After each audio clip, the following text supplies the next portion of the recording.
Greetings. The purpose of this video is to introduce the Breakthrough Energy Pioneers project.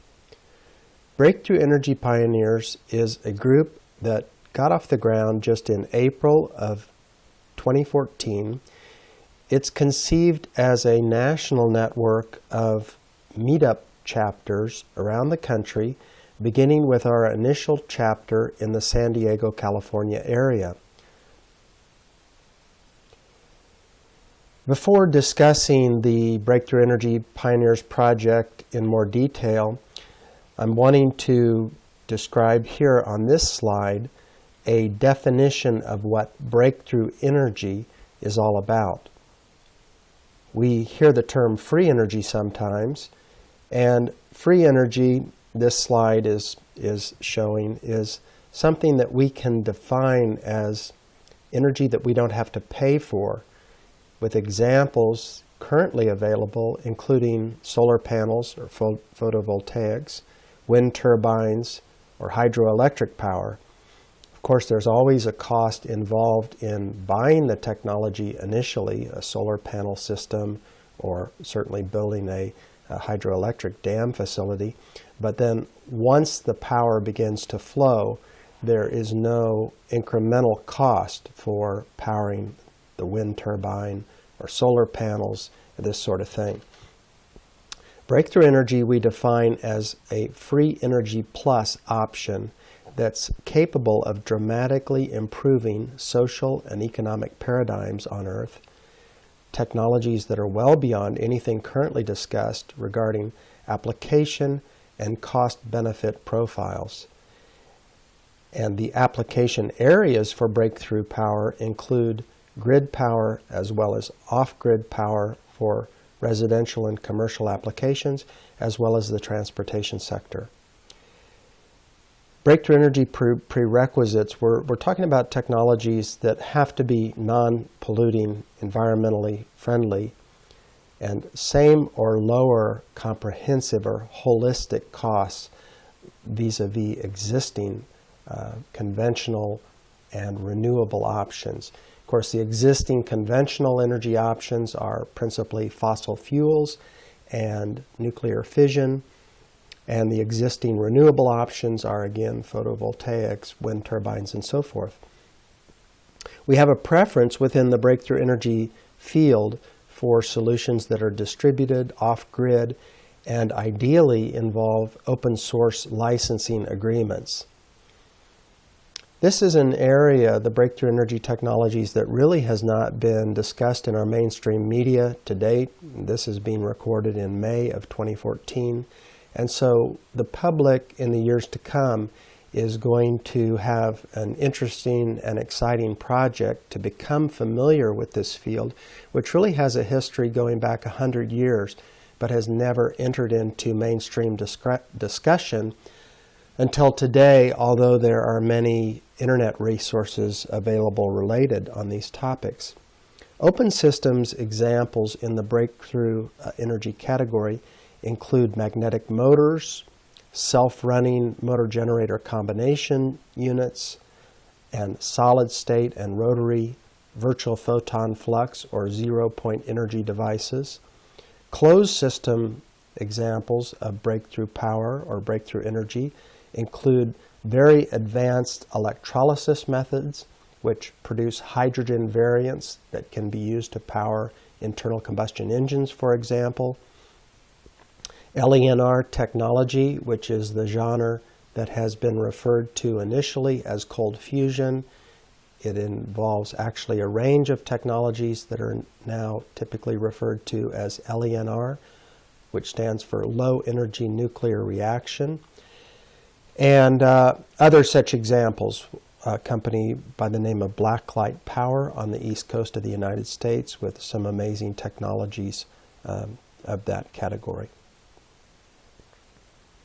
Here's a fun slide I put together to help illustrate this presentation, Free Energy Renegades. There are many examples in our world not well explained by conventional science that appear to be violations of existing laws of physics, principally the first and second laws of thermodynamics. known as the law of conservation of energy. In the case of the first law of thermodynamics, the law of entropy. In the case of the second law of thermodynamics. And yet nature is full of examples that, quote-unquote, violate such laws all around us. One of the key issues here is that oftentimes we have a breakthrough energy technology that is an open system, quote-unquote, as opposed to a closed system. An example of an open system that's well accepted and understood would be solar panels. We have sunlight coming down, hitting the surface of the solar panel, being converted to electrical energy. This is an open system in the sense that the solar panels are deriving their power from nature, from the environment, from sunlight. And it's understood that there's a conversion of energy between the solar rays and from there to electricity. However, if we have, let's say, a perpetual motion machine that apparently is of a design that should be impossible, and it's not only self-powering, creating, let's say, a rotary effect that runs without battery input, without any net battery or other energetic input, and also is producing excess power, for example, something that could be used to power your home. So this appears to be impossible, and this appears to be a violation of the laws of conservation of energy, and etc. However, it could be an open system, just in the same way that it has been demonstrated, really, by science, that atoms, all atoms in nature, whether organic material or inorganic material, are open systems. All atoms, to fuel their motion and activity, are drawing energy from still somewhat debatable or not clearly understood higher dimensional planes, referred to as the virtual photon flux field or the zero-point energy field, but it's understood that atoms are not powered by ambient heat energy, for example. They will draw upon ambient heat energy, but they're being powered, their activity, from higher dimensional planes that where we cannot easily measure, quantify, or even agree theoretically on the dynamic. Thus, all atoms in nature are open systems, and we still have more to learn about this. A perpetual motion machine, let's say, some rotary device that's operating and it's producing 5 or 10 kilowatts of excess power, it's an amazing free energy generator. In order to operate and not be violating the laws of physics, quote unquote, it simply has to be an open system where it's deriving power from higher dimensional planes, zero-point energy field, let's say, and it's as simple as that. And unlike the solar panel, we simply have not been able to theoretically agree on the source of the input energy. Breakthrough Energy Pioneers, to go back to our concept of what this project is going to amount to as it unfolds in the coming years, breakthrough energy technologies have been systematically and often brutally suppressed from market entry for a century, going back to the days of Nikola Tesla. They have even been suppressed from open discussion in the mainstream media to varying degrees and by varying different dynamics. While suppression has emanated mainly from the big energy private sector, the U.S. and other governments have been complicit in the suppression dynamic. In the case of the United States, our country, official government agencies involved in suppressing the market entry of revolutionary energy technologies during the last 50-plus years include the CIA, NSA, Pentagon, FBI, U.S. Marshal's Office, Supreme Court, Department of Justice, Department of Energy, the Patent and Trade Office, and others. And these are provable facts. We have dozens and dozens and dozens of cases that are researched, that are reflected on websites, many articles on the internet, books, documentaries, courtroom evidence, all kinds of stuff. This is not speculation, but it is news to the general public who believes that the best we can do in renewable energy and alternative energy is solar panels, etc. And we really need solutions that go well beyond that, because in India and China, for example, right now, they are building new electric plants to beat the band. And these are being fired by dirty coal and other fossil fuels. And we have nuclear fission plants all around the world. Some groups are still advocating further build-out of this extremely dangerous and toxic technology, nuclear fission, in order to get away from our dependence upon these very harmful energy sources, fossil fuels and nuclear fission, on a planetary basis. We have to get out the breakthrough energy technologies. And the reason is that wind turbines and photovoltaics and biofuels by themselves don't help nearly enough. Solar power is more expensive than fossil fuels. It's more on a per megawatt, per kilowatt basis. It's more expensive than nuclear fission. It cannot be used to power the huge transportation fleet of the planet. Because it's more expensive than existing fossil fuel solutions to produce, for example, grid power, which is typically natural gas or coal firing an old Victorian-era steam turbine still today. It certainly does not, something like solar panels, certainly does not have a good profile in the developing nation environments of our world, where people need power, just as we do here in the United States, for residential, for commercial, and for transportation needs. So it should be fairly obvious to all of us that we need something beyond anything currently on the table. And this is the exciting, little-known category that we refer to as breakthrough energy.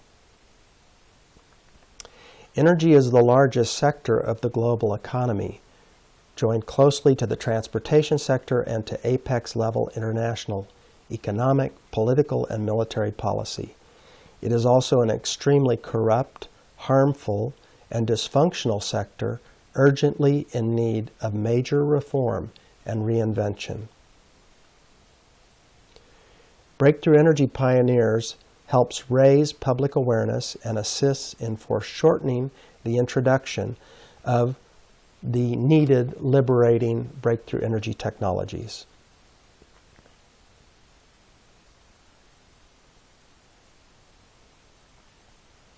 Here you can read what our plans are for this new project, which we're referring to as Breakthrough Energy Pioneers, which has just been getting off the ground within the last month here in the San Diego area, mid-2014.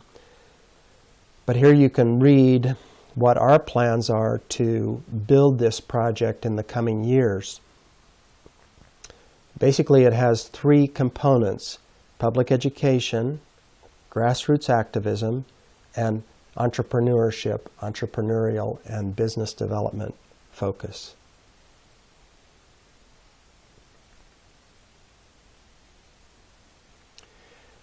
My name is James Wallerstedt, and I got involved in this whole field of breakthrough energy or revolutionary free energy or new energy, different titles that we have given to this field of activity and awareness. I got involved in early 2004 when in January of that year I met an individual by the name of Dr. Brian O'Leary, who was speaking at the home of mutual friends in Costa Rica, and he was talking about a book that he had recently published and a new nonprofit project that he was getting underway to educate the public about this topic of suppressed, revolutionary, clean, highly needed energy technologies for all uses: residential power, commercial power, transportation applications, and so forth. And at that time I was working and living in Costa Rica, but I was planning to be back in the United States by the end of that year. And I told Brian that I wanted to get involved helping with this nonprofit project that he mentioned, and I did do that. Then the page we're looking at now is a screenshot of a website I put online in 2006, 2 years after that, which for many years has been one of the primary collections of information on the internet about this topic of the suppressed revolutionary technologies that our world needs. And particularly, I put together a major collection of information associated with the 1951 Invention Secrecy Act and Section 181 of that act, and the history of hundreds and hundreds of documented cases of commercially viable revolutionary energy technologies that our world needs being suppressed by an element of our U.S. national security legislation, namely this 1951 Invention Secrecy Act. And for many years, this website, the page that we're looking at here, was the top-ranked Google return on the phrase revolutionary energy technologies, and it was an effort on my part to share information with the public on these important topics. I also, for several years, served as the Southern California coordinator for the New Energy Movement Project, which is an important nonprofit cause in this whole area that we support and collaborate with, and is the nonprofit that was founded by my friend Dr. Brian O'Leary, who is well known in these areas and who passed away just a couple years ago in 2011.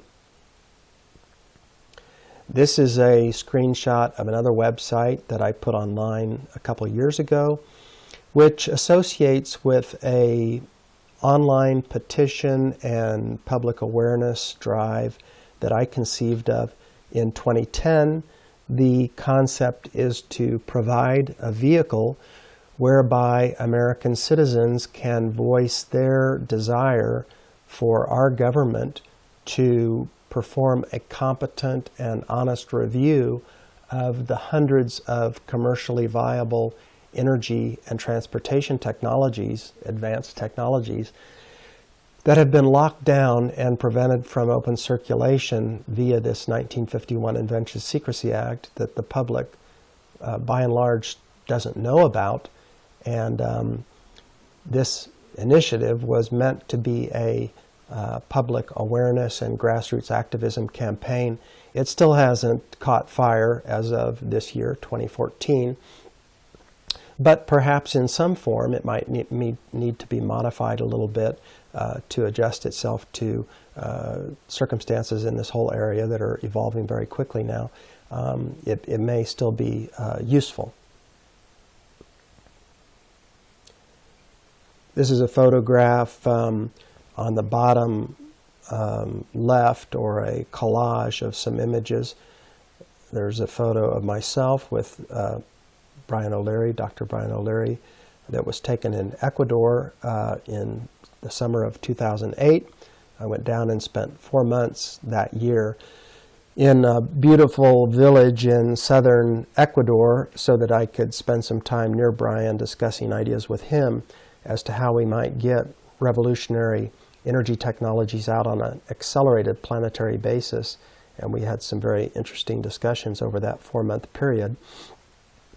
In that collage, the two photos at the bottom were taken in this beautiful town of Vilcabamba, where Brian and his wife relocated from the United States and were running workshops down there on a variety of topics up until Brian passed away in 2011. And here is a quote from Brian on this page that is from the documentary Thrive, which was produced by Foster Gamble and his wife Kimberly and was released in late 2011. And Brian was interviewed for that documentary on this topic of the suppressed revolutionary energy technologies. And here's a quote from that documentary on this page.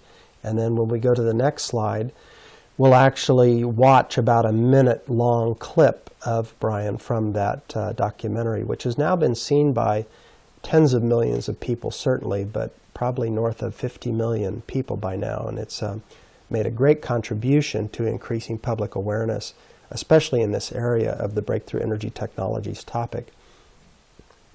The collage of photos on the right-hand side of this page are images I found on the internet that are photos of slums in the Nairobi, Kenya area.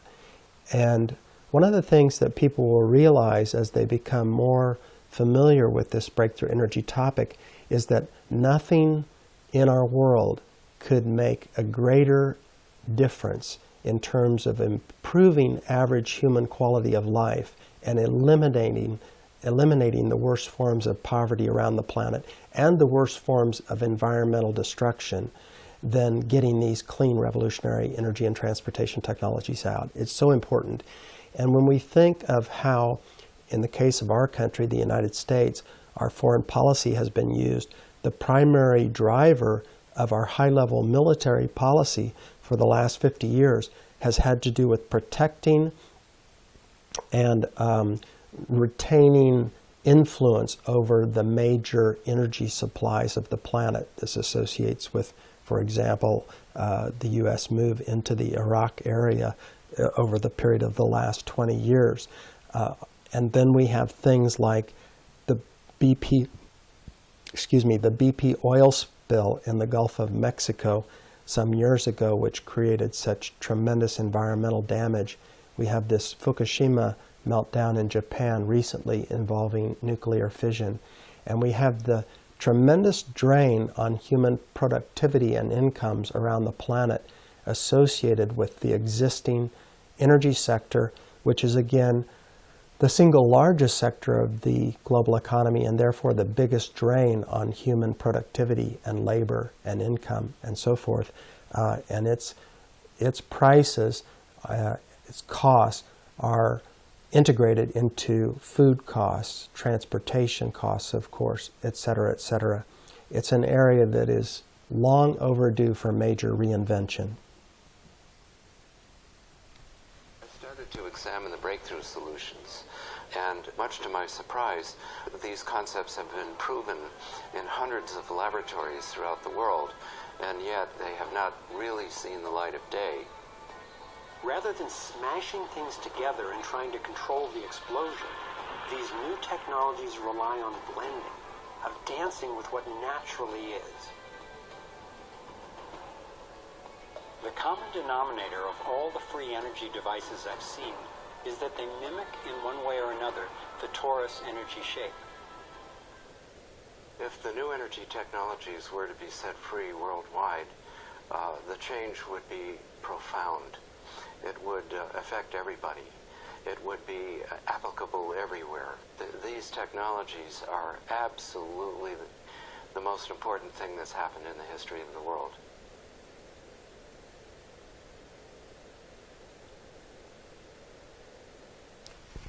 So that was my friend, Dr. Brian O'Leary, a man who made great contributions to increasing awareness in these whole areas, and who was fully aware of how major the contributions could be to the quality of life on our planet, and to just really uplifting human potential into a whole new octave, and also reducing and ultimately eliminating the greatest burdens on the planet and the environment in terms of toxicity, mining. You know, we look at what's going on in the fossil fuel sector today, and it's gone to what's called fracking. I mean, it just gets more obscene and worse as it goes forward. So it's very urgent to get out these breakthrough energy technologies, and it has to begin with public education, then grassroots activism, and then we'll have the business activity. However, the ways in which these scenarios can transpire are evolving very quickly now. Here's a screenshot from thrivemovement.com homepage, and this associates with the documentary Thrive, which was produced again by Foster Gamble and his wife Kimberly over a period of the last 5+ years. And the excerpt we just saw of Dr. Brian O'Leary was from that documentary. Here's a slide about another individual who's been very important in our world, bringing public awareness to this area of the revolutionary suppressed energy technologies. And here you can read a quote from Dr. Greer that was also is also taken from the Thrive documentary.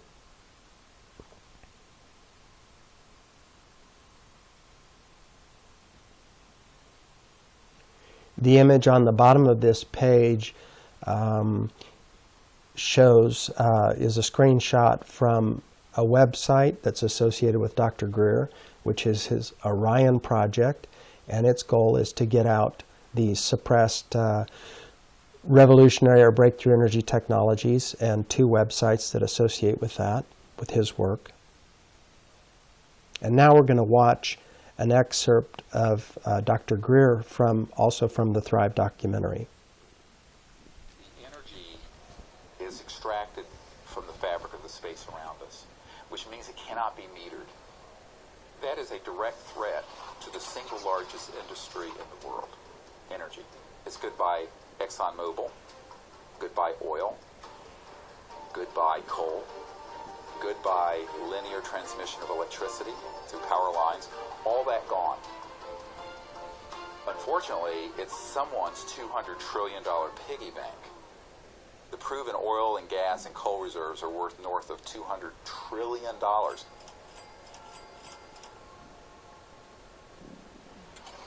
This information coming out would completely change geopolitical power more than anything since recorded human history. And it would happen in a generation.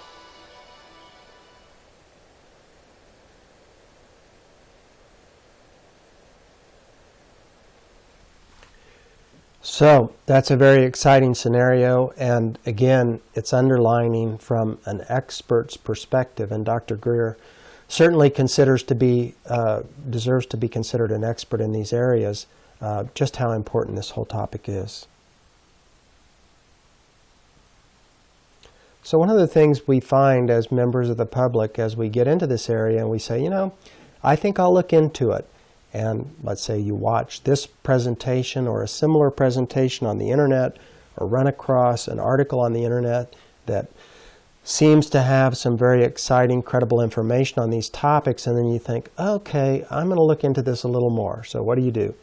You go to Google and you put that phrase, an inventor's name, a technology name, into Google, and you see what comes up. Well, what you'll very likely come up with toward the top of that first page are sources that associate with mainstream media and with Wikipedia. And you go there and you read one or two of those links, and then you say, nah, it's a hoax. There's nothing about it that's for real. It sounded too good to be true. It's not worth looking into. But if you go 3 or 4 links down that page, or to the middle of the page, or the bottom half, you know, the result number 5 or 6 or 7 or 8 from the Google search, or on the next page, you're going to find other information that says, hey, wait a minute, this looks real. I think I'll read another article. And then you read another one and you say, this looks real. Then you watch a YouTube video and you say, you know, I think it's for real. And then you say, well, wait a minute, could the mainstream media be completely wrong about this topic? Could Wikipedia have information that's misleading or really incomplete, etc.? And so on the right-hand side, you'll see a little oval that says to avoid: mainstream media, Wikipedia, trolls and cranks. So troll, quote unquote, in this field, it would be someone literally paid to put out disinformation about a particular revolutionary breakthrough energy technology, something that can dramatically change the paradigm for residential power, off-grid residential power, for example, or the transportation sector, etc. There aren't so many of these types of people in our world, but there historically have been the cases of this, and sometimes with very negative effects in terms of spreading public awareness. And others who just don't understand the technology, they have a vested interest in something else, etc. But in the left-hand column, you'll see a list of groups and websites that you can go to and begin to get reliable, factual information on the breakthrough energy topics.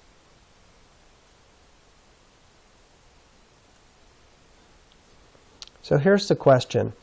Do we have an innovation and human progress embargo in the energy and transportation sectors? In the right-hand column, we see in the field of communication that in the last 100 years, we've gone from a telegraph machine to an iPhone. However, in the middle column, we've gone from internal combustion engine to internal combustion engine, running gasoline. So we have the same technology we had 100 years ago. Now we have, sort of a fancier looking chassis, and we've got GPS inside, but it's basically the same technology. It's the internal combustion engine. In the energy sector, we have grid power, and 100 years ago, it was fired by fossil fuels running a steam turbine. We go forward to today, what do we have? We have fossil fuels running a steam turbine.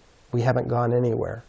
So could we have a sort of unannounced embargo in this area where, unlike the communication field, the technologies have not been able to get out? Just like the communication field where we've had major innovation, but they just haven't been allowed to surface. So on this slide, we're looking at photographs of the two main founders of the modern transportation and energy sectors, respectively J.D. Rockefeller and J.P. Morgan. And these are photos of these two individuals. J.D. Rockefeller, of course, was the founder of Standard Oil, and the Sherman Antitrust Act was created to try to break up Standard Oil, but it was unsuccessful.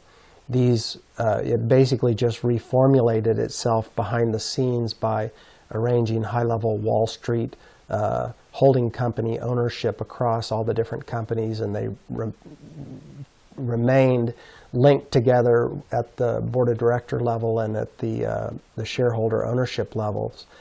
J.P. Morgan is an individual who was also a major financier and banker. J.P. House of Morgan, very much involved in getting the passage of this 1913 Federal Reserve Act, which established the Fed and the IRS and so forth. But he also is an individual who, along with J.D. Rockefeller, bought controlling interest of General Electric and basically put General Electric on the map as a company 100 years ago, and shut down the more promising breakthrough energy technologies of Nikola Tesla, who then was trying to arrange funding through George Westinghouse. The two of these two individuals pressured Westinghouse not to support the free energy aspect of Tesla's work, Nikola Tesla. And J.P. Morgan created the first electricity grids on the planet, beginning in Manhattan, was where the first electricity grid of the telephone poles and all that, and metering of electricity. And an alternative to that would have been Tesla's free energy technologies that couldn't be metered, and this is why they were not successful, and these two individuals were both involved in that early suppression. This is a list of approximately the top 23 companies from the Fortune 500 global listing from 2012 that I found on the internet. And of these 23 firms, you'll see in the subtitle, 13 are energy firms, representing $3.5 trillion in revenues. Total global energy sector would be about twice that number, somewhere in the neighborhood of $7 trillion plus dollars.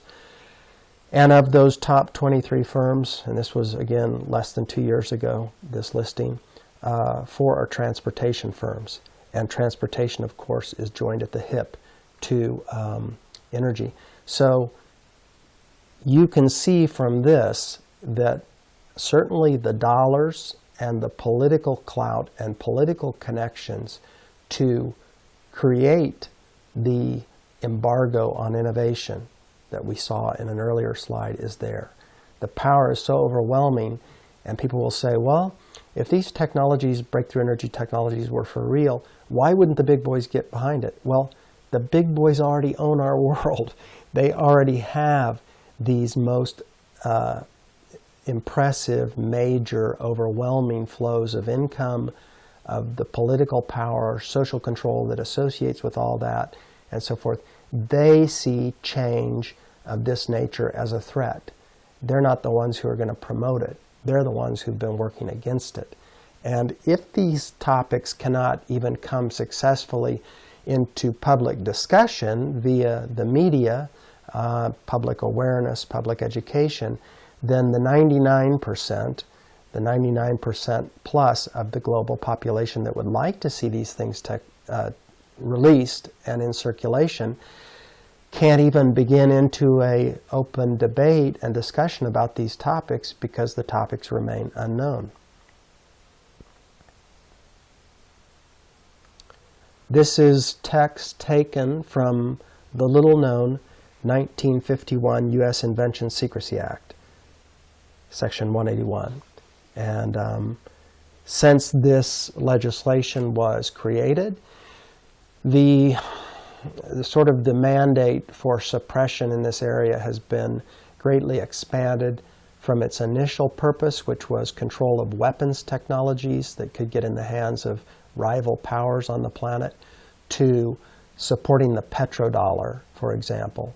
And the broad construal or interpretation of that on the part of the CIA and its working group through the Pentagon and Patent and Trade Office has been anything that rocks the boat in terms of demand for fossil fuels globally is a quote-unquote threat to national security, which is a logic, a way of thinking, a postulate, an element of important policy that if the public were aware of it, if this were ever disclosed to the public would immediately reject as being an abuse of power, an abuse of constitutional principle, of Bill of Rights principles, of good governance principles, of ethics, of common sense.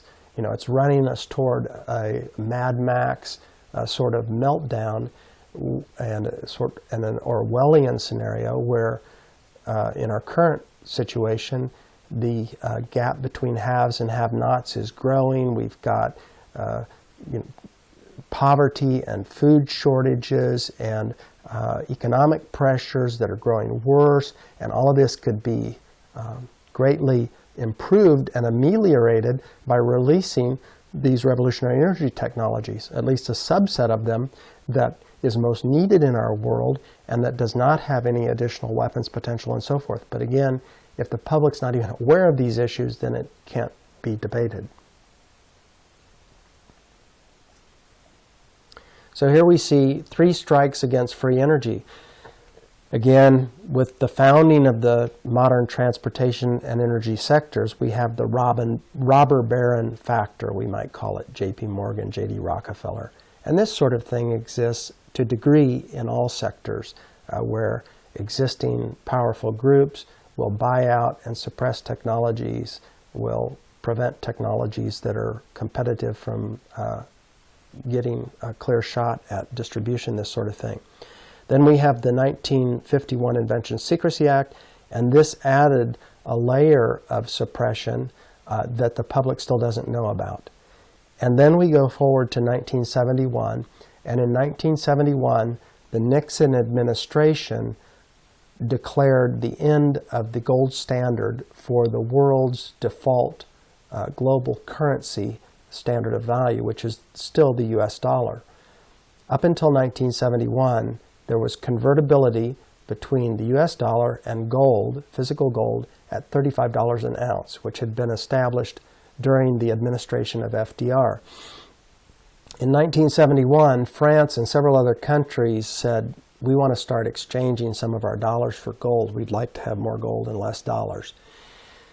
And it was understood at very high levels of the economy that this really couldn't be permitted because it could lead to sort of a stampede of other groups asking for gold convertibility, and there wasn't enough physical gold actually to support this.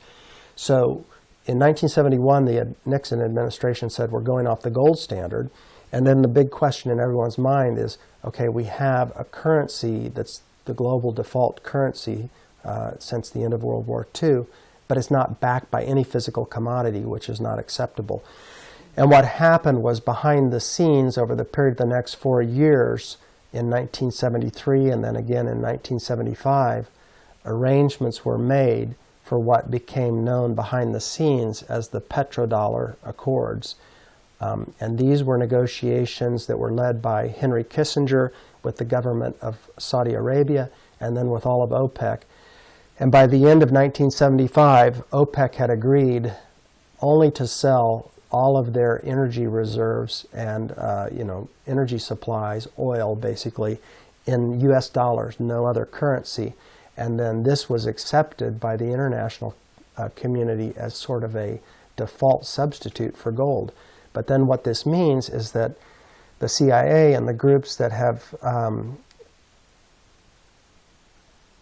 augmented or made worse the suppression of the breakthrough energy technologies construed as their mandate that if anybody invents a technology that allows an internal combustion engine to run from water, and this has happened in roughly a dozen cases that have been documented in the last 40 or 50 years, that this technology cannot be permitted out, even though it has no additional weapons potential, and therefore it's not a national security threat from that standpoint, but it's going to rock the petrodollar, because if you can take your garden hose and put it in your gas tank and fill up your vehicle, then you're not going to be going to the gas pump anymore and paying $4.50 a gallon as we are today in 2014 for gas. Therefore, such technologies such as invented by Stan Meyer, Bob Boyce, many others that can be mentioned cannot be permitted out. So this last row shows the symbol of the Federal Reserve System also involved in this suppression. Here's a slide about the suppression story, and you can pause this slide if you'd like to do some Googling about those names, but we have 50-plus cases that have been well documented of revolutionary technologies that would really rock our world and create great change for the better that have been prevented from market entry by a combination of factors. The most common one is what we call black shelving, which is where someone shows up from the private energy sector where they have unlimited war chests of funds for practical matters, and they approach an inventor who has a breakthrough technology, and they say, you know, we're very interested in your technology. What do you think it's worth? And he may say, well, I think it's worth a couple $1 million. They say, well, fine. We'll write you a check for double what you think it's worth, $4 million right now. But all you have, something you need to do associated with that is you need to sign a non-disclosure. You have to agree to sign over all rights to us, all rights to all derivative work. You have to agree that you will no longer try to enhance this technology or market any variant of this technology. And furthermore, you have to agree not to mention this agreement between us. Keep all of this confidential, and this is all part of the contract. And we, in turn, will give you a $4 million check, and you'll never need to work again. But as soon as that inventor signs that from such a group, that technology, that device, that intellectual property goes on a shelf in a darkened warehouse somewhere in the United States or overseas, and it's never going to come out because it represents the threat to the existing phenomenal income and dominance and political clout and economic clout and so forth that associates with the primary actors in the big energy sector. And then again, if the inventor does not agree to that black shelving sort of a arrangement and insists on going forward and has a truly revolutionary breakthrough technology, then typically the Section 181 invention secrecy government groups will then get involved, and they will prevent that technology from coming forth. This is the very sad, really upsetting, but factually documented story that exists in this area for 50 plus years. Here's some ravens in the background. If you're wondering what that, might hear some noise in the background. We got some birds outside that are squawking. So here's a slide. Subtitle is 5 of 500 quick examples of suppressed and or ignored breakthrough energy technologies. And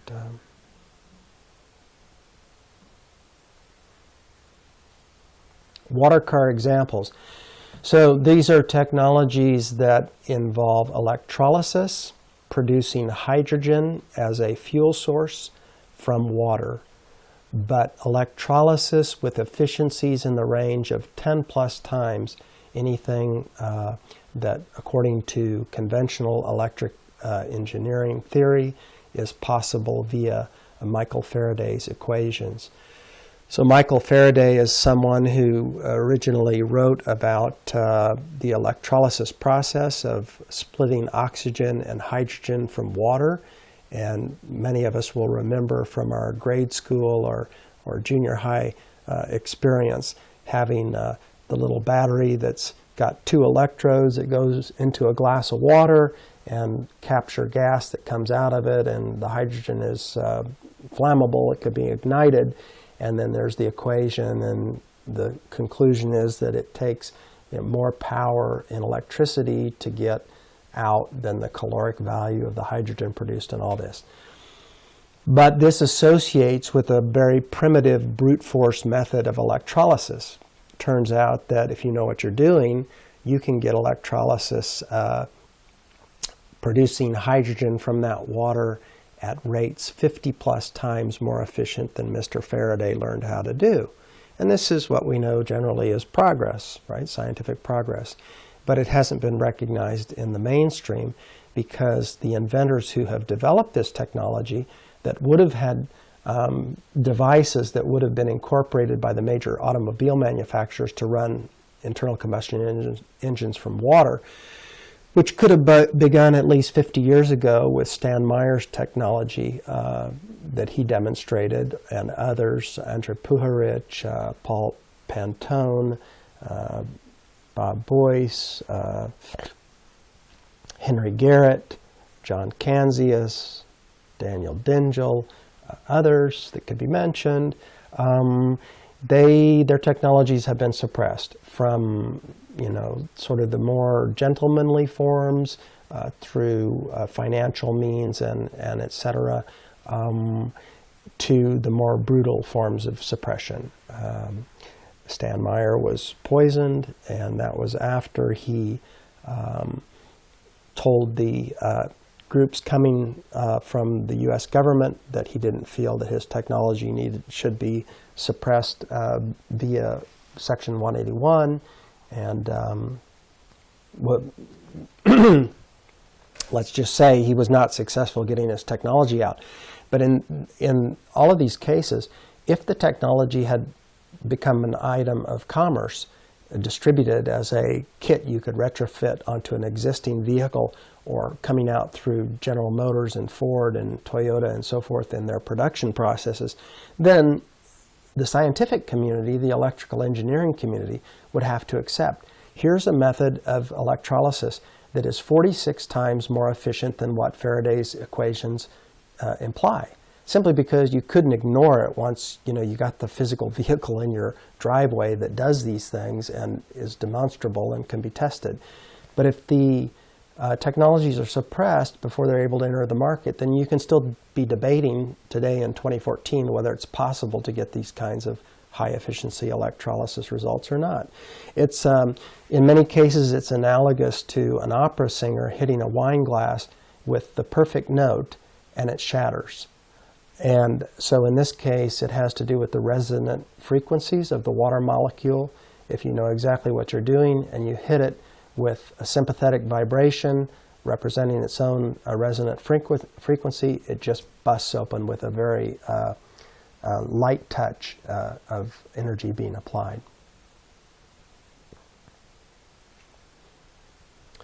So this slide says free energy adversaries, and this is very sad that as this type of information comes to public awareness, in the coming years, the public is going to be learning more and more and more about these breakthrough energy technologies and their history, going back 100 years to the day of Nikola Tesla, and their history also in the post-World War II era. And as that history becomes better known, it will become completely documented and provable and beyond dispute that all of the agencies associated with our government, U.S. federal government, here shown on this slide, have been involved in suppressing the emergence of technologies, clean revolutionary technologies that our world desperately needs. And again, if the particular cases involved where the inventor's facilities are shut down, his equipment is seized, he's not even given financial remuneration for his equipment being seized, the operation is shut down, the world is none the wiser for what's happened. If these cases had been openly aired in the way that our participatory democracy was intended to involve and promote, the founding principles of our country have to do with a government of, by, and for the people, following constitutional and Bill of Rights principles. The idea of a representative democracy is that the representatives in the legislative branch, but then also in the executive branch, the judicial branch, are supposed to be representing the quote-unquote will of the people. Well, the will of the people cannot come into focus, cannot be properly directed if there is an information blockage where a secret government forms within the official government and controls information and policy in vitally important areas of social and political life, which the energy sector certainly is, and the transportation sector. And this is what's happened. When the 1949 CIA Act authorized the formation of the CIA, and that came on the heels of the 1947 National Security Act. It was followed by the 1951 Invention Secrecy Act. In the immediate post-World War II period, we were really creating a secret government within a constitutional government. But those two are oil and water, if you will. You have to be really careful when you allow a secret government to form within a would-be transparent, accountable government of, by, and for the people, because they're fundamentally two different principles.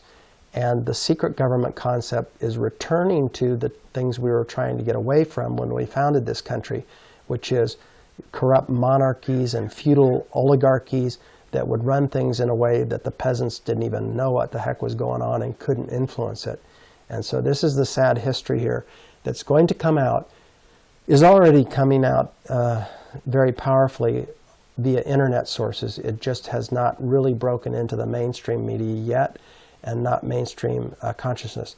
But it is progressively doing that, and it will progressively continue to do that in the coming years. And so there's a very exciting public education process involved here. It will also be upsetting to many people who initially learn about this, but then we will be actually getting these breakthrough energy technologies into circulation, and that will be a very exciting aspect of these equations. I will quote something that Bucky said when I first told him I was going to work on this kind of device in the first place. He says, you know, if it works, there's going to be hell to pay. And I said, but we could save the world with this. We could really help everybody with this. And he goes, yes, but there's going to be hell to pay because there's an entire economic power structure that's in place that depends on this not happening. Because it depends on exploiting limited resources and some having the access to them and other people paying a lot of money to get a little bit. I've been poisoned several times. I've been saved by my helpmate several times. I mean, I've literally had no heartbeat. I've had to be injected with antitoxins. I've had a cracked rib one time from people pounding on from one person pounding on my chest so hard that she got my heart started again. Frivolous lawsuits have been filed that have cost hundreds of thousands of dollars that really should have been going into this research, and instead tie you up in court.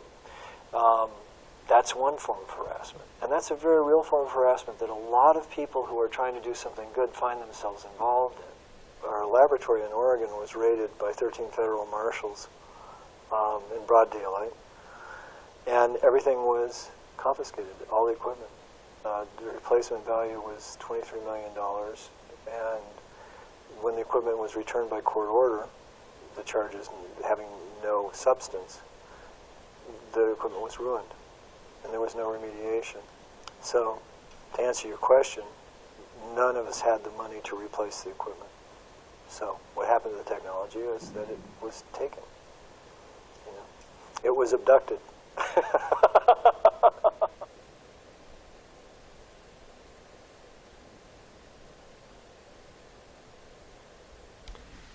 So, it's a great thing that Adam Trombley can laugh about this many years later. That was another excerpt from the Thrive documentary, but a very sad story that the public doesn't know about. He's a man who invented a revolutionary electric generating technology that could be used to power homes off-grid, that has an applications profile and a cost-benefit profile far superior to solar panels. So it would have been one of those examples of a uplifting, super exciting technology coming out that could have energized the U.S. economic prospects, manufacturing and service business, consulting opportunities related to this. Could have been a great gift to all of humanity around the planet, helping to clean up the environment, eliminate endemic pollution, reduce the corruption and the grip on our foreign policy and our economic and military policy and so forth of this highly corrupt big energy sector that we have, and the public knows nothing about it even. In 1981, Mr. Trombley was granted a patent for his revolutionary technology. 2 years after that, in 1983, belatedly, the PTO, Patent Trade Office security group, managed by the CIA and the Pentagon, that reviews all U.S. patent filings, belatedly realized how revolutionary his technology was, showed up at his door and said, we're going to impound your technology. We need to secretize it because it's a national security issue, etc. And then his facilities were shut down, as he's describing subsequently, as he attempted to get this technology out. And he made subsequent attempts in the late 80s.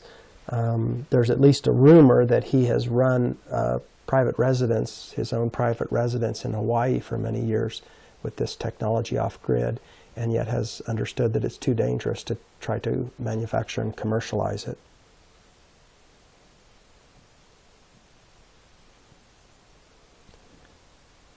So we hear a lot about global warming, and I think what I'd like to do with that topic is, not emphasize it too heavily. I feel that the awareness that Al Gore created in this area is something that in the breakthrough energy field we need to take advantage of by just saying, okay, we agree that we need to greatly reduce our use of fossil fuels and nuclear fission and get out alternative energy technologies and also conserve, but we need to begin discussing the breakthrough energy category, and this is something that Al Gore, for example, still has never done. On this slide, there's a reader comment associated with an article that was published by a Nevada newspaper in 2012, and this individual says, this is something I found on the internet. He says, I'm an aerospace physicist and graduated from MIT. X-class solar flares push a stronger magnetic field further into space thereby causing planetary heating. The sun is the 800-pound gorilla in the climate living room, and research funds should be taken away from the old BS-laden greenhouse gas computer models to learn more precisely how solar weather works and how it alters our planet's climate. There's good evidence that there is solar, rather global warming, if you will, quote unquote, occurring on all the planets in our solar system, and associated increases in luminosity of planetary bodies of all the other planets in our solar system. However, it's very well known that the solar flare activity of our sun is just off the charts, and there's never been anything like it since measurements of the sun began about a century ago. And so there's every reason to believe that global warming has a lot to do with solar activity. And my conclusion is that our solar system is crossing the high energy plane of our galaxy at this time, known as the galactic equator, or the galactic photon belt, which apparently occurs about every 13,000 years. But again, let's use this global warming and climate change theme, whatever its causes may be, to force public debate to include the breakthrough energy technologies, which are clean, which involve no mining, which involve no damage to Mother Earth, which will provide energy to humanity for all applications, residential power, commercial power, transportation power, without any purchased fuel, which produce no toxic byproducts whatsoever, unlike nuclear fission, which produce no greenhouse gases, unlike fossil fuels burning, with one exception I can think of. Hydrogen burning does create some of that. But let's try to use this theme of global warming and climate change in those directions. Here are two individuals who, Maurice Strong on the left and Al Gore on the right, have been involved in increasing public awareness of this global warming climate change theme. But again, let's try to now use that energy to and that message to increase public awareness of and spotlighting the breakthrough energy theme and bring it into mainstream media and mainstream awareness. It's long overdue for that to occur.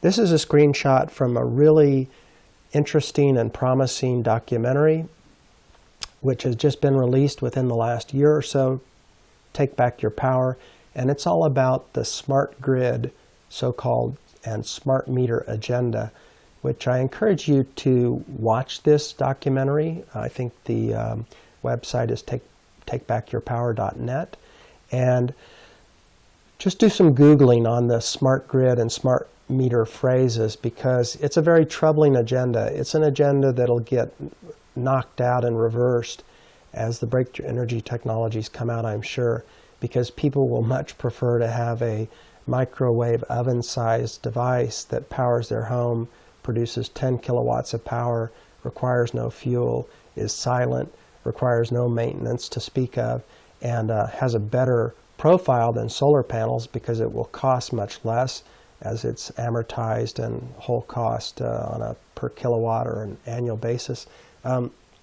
Also has a much better applications profile in that it'll run all winter long in Seattle and other places around the world where you may have cloudy weather and this sort of thing. Instead of requiring a dozen deep cycle batteries, it'll only require one. As soon as a load is produced, a charge management unit will kick on that free energy generator. We need to get these kind of things out, and so the smart grid and smart meter agenda, which is very troubling actually as you look into it, is something we can make irrelevant by getting the breakthrough energy technologies out ASAP.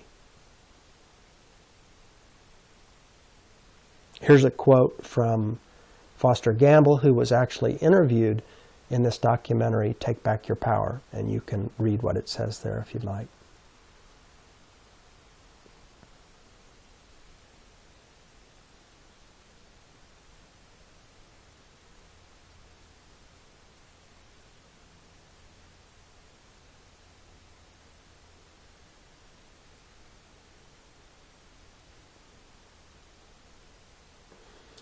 This is a screenshot from a website in the San Diego area.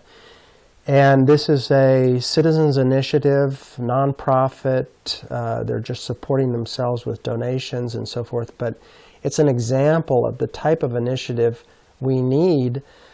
This is not a breakthrough energy initiative per se. This is an initiative where a group of companies selling solar technology in the San Diego area have banded together to protest what our major utility here in the San Diego area, which is San Diego Gas and Electric, which is owned by a company by the name of Sempra, is trying to do through the California State Legislature in Sacramento and CPUC, the California Public Utilities Commission, to make it so that tax benefits and financial benefits of installing solar technology on your home are disappearing, because these big energy firms are so greedy that a lot is not enough for them. They want ever more, and they want to use their powers to suppress all potential improvement, competitive offerings. Just the same kind of thing that we were seeing 100 years ago with J.D. Rockefeller and J.P. Morgan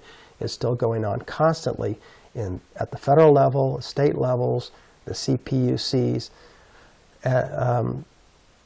public utility commissions rather, and so forth. And so this initiative is saying, and something going on there was to make it so that it wouldn't make sense for you to sell your power back to the grid, which is one of the potential financial benefits of putting up the cost to purchase a solar system for your home. And then this will tie into the more revolutionary technologies as they become feasible, because then we do need, while we are still using grids, to have a cooperative agreement to lower costs and to lower dependence on fossil fuels and so forth. Here's a slide that shows some really exciting near-term residential breakthrough power options for the grid. And the top one is a company that I would encourage you to Google, Blacklight Power. I think their main website is blacklightpower.com, but I'm not sure. They have technologies that they're getting close to field tests with. In fact, they're expecting to begin field tests next year in 2015 that are certainly of a type that look too good to be true. They have two main variants of their technology. One produces principally heat as a byproduct, which can then be used to fire steam turbines, as exists in most grid power facilities, or really all, virtually 100%. The other technology is even more incredible and more advanced, and it involves direct electrical production from plasma fields. But what is very interesting about this company's profile is that they've been around for 10 plus years, and they have over 50 substantial peer-reviewed scientific papers that have been circulated regarding their technology. It's really beyond question that they're legitimate. And so it's very exciting to consider that this firm may soon be in production for a technology that will apply to grid power initially, and ultimately may also have off-grid applications. It is projected to have off-grid applications before long. Extremely exciting. And this is the kind of thing that we, the 99%, have to become aware of. The public education aspect is super important, because then it can allow us to be contacting our media representatives, the White House, the FBI, the CIA, the Department of Justice, the Supreme Court, media outlets, and everyone else to say, hey, don't kill this golden goose egg too. We got to get this out. But so many of these stories, virtually all the suppression stories, are like the tree that falls in the forest that no one knows about. If the public doesn't even know about it, then they can't be calling their congressman or writing to their local newspaper and say, hey, why don't you talk about blacklight power? Why don't you talk about the cold fusion technologies coming out in Europe? Why don't you talk about the Stanmeyer water car technology that hasn't been permitted out, or whatever else? Toward the bottom of this slide on the right-hand side is the ECAT-ROSI LENR technology mentioned. And LENR stands for low energy nuclear reaction.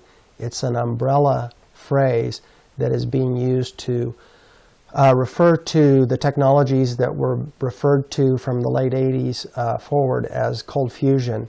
But the genre that has been called cold fusion is now recognized to involve a half a dozen plus variants on themes of providing tremendous amounts of power, typically from water, from some type of a reaction occurring in water, usually with certain metals as reagents in that water compound, but not producing harmful radioactivity and not involving the high temperatures involved in either conventional nuclear fission or the hot fusion tokamak sort of reactions. And the LENR technologies are now coming out in Europe in a big way. You can Google ECAT as a phrase or Andrea Rossi, but the big German manufacturing firm Siemens is now behind this technology in some manner. The exact details haven't really been openly disclosed, but it's understood that there's very high-level support, corporate sector and governmental sector in Europe, to put cold fusion, quote-unquote, or let's call it more properly, LENR technologies into grid production facilities in Europe starting real soon. There is evidently a LENR-fired grid production scheme in construction right now in Greece, another one planned in Spain, but there's a proliferation of this technology now occurring principally in Europe. There's also a firm based in North Carolina that recently purchased U.S. rights for a variant of this technology, and where in the past, this typically, when rights are purchased to this type of a true breakthrough technology, represents a suppression or a black shelving dynamic. In this case, it looks like it may not. It may represent a legitimate plan to get this technology out in the United States in the near term, because again, the equation of power in Europe in this area and support has changed dramatically, is changing. So this is all good.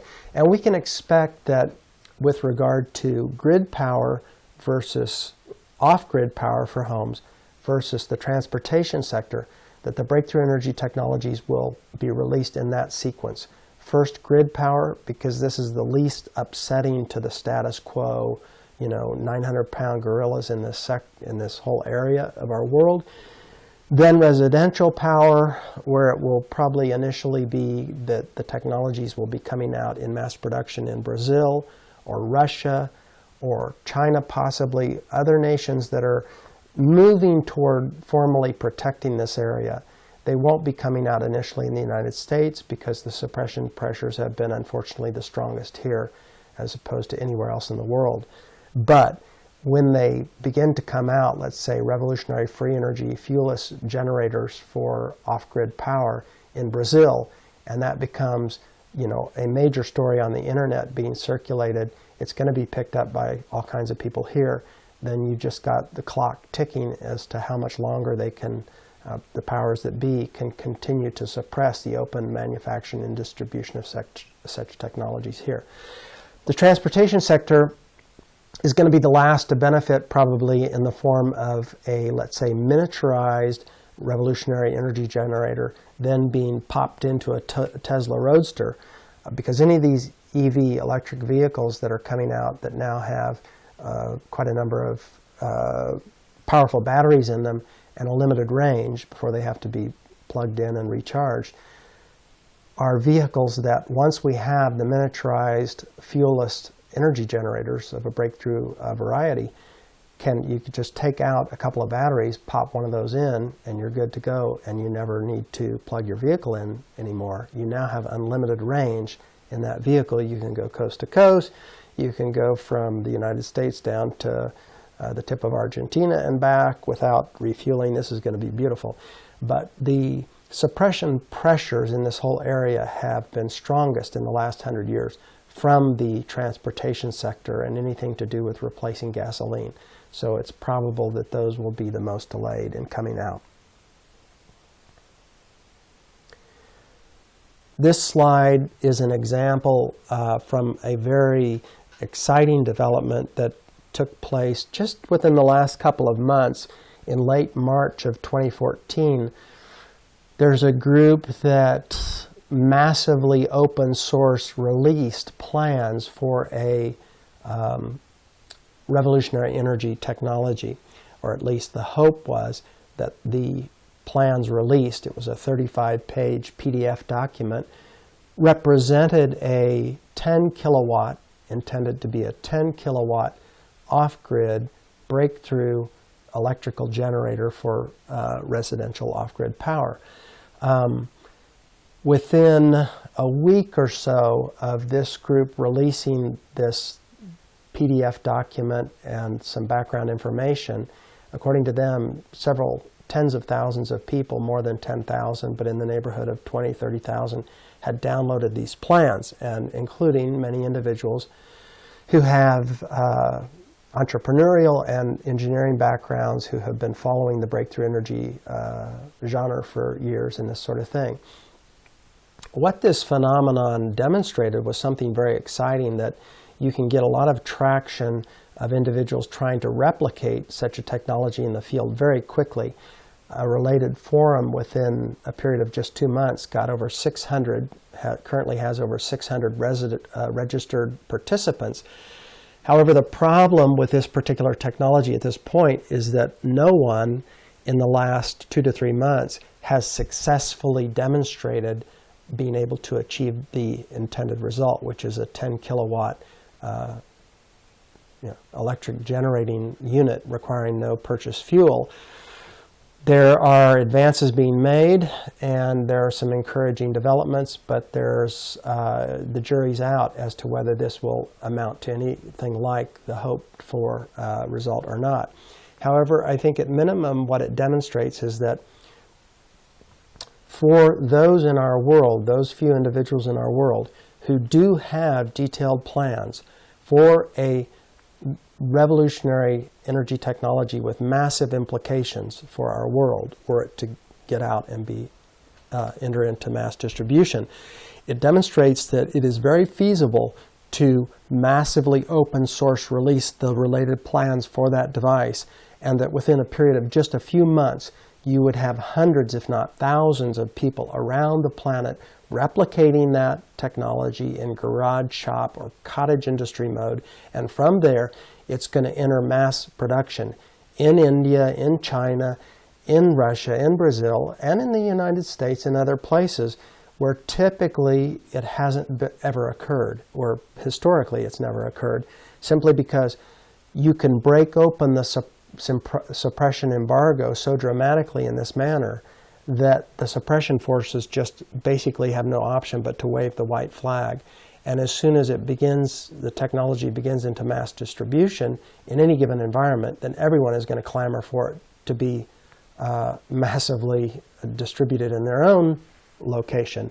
And so this phenomena of this particular device, which we refer to as the QEG, which stands for Quantum Energy Generator, regardless of what happens with it in terms of becoming a viable 10 kilowatt generator or not, to me it's a hopeful step in the right direction, because it's laid out a scenario and made very tangible a possibility for literally several dozens of individuals around the planet who now can look at this example and say, you know, maybe that's how I need to get my technology out. If I try to do conventional business formation, conventional business capitalization, conventional patent processing and all that, I'm going to get shut down like all the others. I'll either get bought out, or if I refuse that, I'll have the Fed type step in, and if I resist that, then the house can get burned down or God knows what. But if I massively open source release it in the way this group did, I'll get it out there, and then I'll have a donate button on my website, and I'll make it clear that I'm available as a consultant to travel around the world to help manufacturing operations get going, and I'll just sell my time on an hourly basis, or I'll accept stock option packages or offers of this nature for my expert opinion. And I will continue to improve the technology, and I'll continue to make associated information packages and so forth available on some basis. And there's a very exciting example in this whole area from the open source software movement. I recently was reading a post from the blog of Matt Mullenweg, who is the individual who released WordPress, the WordPress platform for website development. And he runs a company now called Automatic, and their main website is WordPress.com. At WordPress.com, you can pay a certain amount of money to have a monthly plan for website development, and you also get support as part of that, and etc. And a post I picked up from his personal blog, Matt Mullenweg, within the last month or so is that they just raised $160 million for this company, Automatic and WordPress.com. And the point there is that even though he gave away his technology 10 years ago by issuing out the source code to WordPress, the WordPress platform, which is analogous to giving out the plans to your breakthrough energy device, he still is the CEO of a very successful company with very substantial annual revenues, in the tens of millions, I presume. And so you can do both. You can kind of have your cake and eat it too. You can get around the suppression dynamic that's historically been insurmountable, and you can still be financially rewarded and get credit and acclaim for your contributions. This is a new formula. It never would have existed without the internet, and it hasn't really existed until the internet has matured, and we're where we are today in approximately 2014. So once again, here's a slide just showing again recommended information sources for researching information in these areas, and you might want to pause the video at this point so you can jot some of these down or do some Googling in a separate window and begin into your own process of education in these areas. And then please share related insights and links via your Facebook page, via your tweets, via your own website, via just water cooler discussions at your workplace. And if you're within one of these big energy firms or a major U.S. government agency that's been involved in some of these suppression issues, become a white hat type and an advocate within those groups, because you may have children too, or you may have grandchildren, but if you don't, I'm sure there's people in your family and in your circle of friends and acquaintances that do have children and grandchildren. And this is a scenario now where we're going towards a Orwellian, Mad Max, Waterworld, Hunger Games scenario if we do not get the breakthrough energy technologies out soon, period, full stop. And those who want to consider themselves the Illuminati groups or the privileged groups or the 1% or the 1% of the 1% actually are also going to be stepping with their family and their grandchildren and so forth into a really rotten world if those of us who want to get these new options out for humanity and Mother Earth do not succeed. It's not going to be happy for anyone. So this is a very important cause. And here's the same slide we began with. I am wanting to make a contribution through our group in San Diego that has formed around this new project called Breakthrough Energy Pioneers. And once again, we plan to become a national network of meetup chapters, local meetup chapters across the United States and ultimately perhaps internationally, who are working on three main issues together: public education, grassroots activism, and entrepreneurial incubation and business development in the breakthrough energy sector.